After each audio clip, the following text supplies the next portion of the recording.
ایک سفر میں حضور علیہ الصلوۃ والسلام اور اصحاب گامزن تھے کہ راستے میں قیام کیا تو ایک قبیلے کی صلح کروانے کے لیے حضور علیہ السلام تشریف لے گئے۔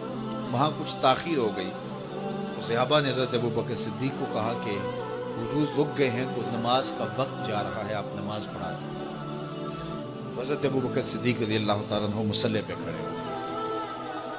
اب نماز شروع ہوگی، ادھر سے حضور بھی فارغ ہو، تو آقا کریم تشریف لائے۔ تو آقا کریم علیہ السلام جو ہی تشریف لائے تو صحابہ کی صفیں بندی ہوئی تھی، حضور کو دیکھا، انہوں نے راستہ چھوڑا، پیچھے سے لے کر کے مصلی تک صحابہ نے حالت نماز کے اندر حضور کے لیے راہ کشادہ کر دی۔ کاش کہ یہ حدیث سب لوگوں نے پڑھی ہوتی اور امت میں اتنے فرقے نہ بنتے اور یہ سوچ کبھی نہ پنپتی کہ نبی کے خیال سے نماز ٹوٹتی ہے۔ یہاں تو راستے چھوڑے جا رہے ہیں، یہاں تو پروٹوکول دیا جا رہا ہے۔ اللہ اکبر۔ اور یہ حدیث کہیں چھپی نہیں ہے، بخاری کے اندر چھپی ہوئی۔ اللہ اکبر۔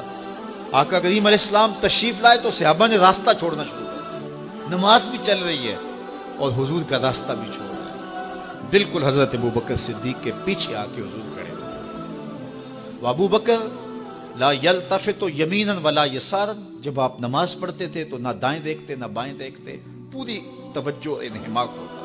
وہ اپنی کیفیات کے جہان میں ڈوبے تھے اور حضور آ کے پیچھے کھڑے ہو گئے۔ صحابہ نے اپنے ہاتھوں کی پشت پہ ہاتھ مارنا شروع کیا۔ مکعن و تصدیہ، قرآن نے تالی لگانا، سیٹی مارنا، یہ شیطانی اعمال ہے، لیکن ہاتھ کی پشت پہ ہاتھ مار کے متنبع کرنا یہ مختلف مواقع کے اوپر یہ جائز ہے۔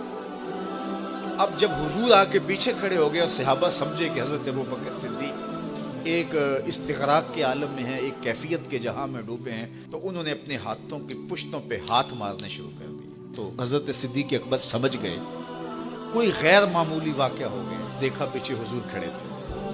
اللہ اکبر۔ تو حضرت صدیق اکبر مصلی سے سرک کے پیچھے آنے لگے تو آقا کریم نے اشارہ کیا، رکو، نماز پڑھو۔ سیدنا صدیق اکبر اس کے باوجود پیچھے آ گئے۔ کبھی ہوتا ہے حکم اور کبھی ادب آگے ہوتا ہے۔ اللہ اکبر۔ حضرت سیدنا علی المرتضیٰ رضی اللہ تعالی عنہ کو کہا نا حضور نے صلح حدیبیہ کے موقع پہ، صلح نامہ لکھوایا جا چکا تو لکھا یہ محمد رسول اللہ اور قریش کی جانب سے ہے۔ تو عروہ نے کہا اگر محمد رسول اللہ مان لیں ہم تو پھر لڑائی کس چیز کی ہے؟ تو اس لیے محمد رسول اللہ نہیں، محمد بن عبداللہ لکھا جائے۔ تو وہ اس بات پہ بضد ہو گئے، اور اگر ایسا نہیں ہوتا تو معاہدہ ٹوٹ رہا تھا۔ تو حضور نے حضرت علی المرتضیٰ سے کہا کہ چلو رسول اللہ کا لفظ مٹا دو۔ عرض کی میں تو نہیں مٹاؤں گا، میں تو نہیں مٹاؤں گا، یہ نام میں تو نہیں مٹا سکتا۔ پھر حضور نے خود مٹایا۔ اب یہاں حضور نے کہا ابو بکر رکو، لیکن حضرت ابو بکر نہیں رکے، پیچھے آ گئے۔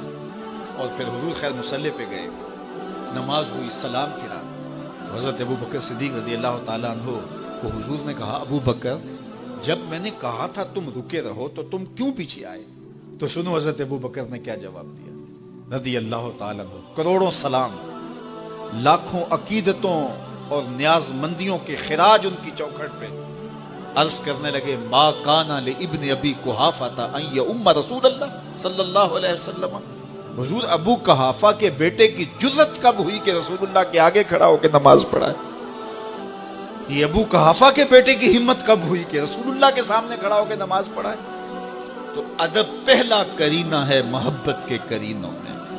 حضرت ابو بکر صدیق رضی اللہ تعالی عنہ نے اگر حضور علیہ الصلوۃ والسلام کی اطاعت اور حضور کی محبت، ادب، فرما برداری اور جانثاری کے انوکھے باب رقم کیے ہیں، لیکن حضور نے بھی ان کو جو اعزازات دیے۔ ایک خاتون آئی مسئلہ پوچھنے، آقا کریم نے فرمایا پھر آ جانا۔ اس نے کہا پھر آؤں اور آپ نہ ملیں؟ تو کہا میں نہ ملوں ابو بکر تو ملیں گے نا۔ اللہ اکبر۔ تو اپنے بعد اشارہ دے دیا ان کی طرف کہ میرے بعد میرا نائب ابو بکر ہے۔ اللہ اکبر۔ عزتوں کی مسند اور عزتوں کی معراج اور عزتوں کے مقام پہ سیدنا صدیق اکبر رضی اللہ تعالی عنہ کو بٹھایا۔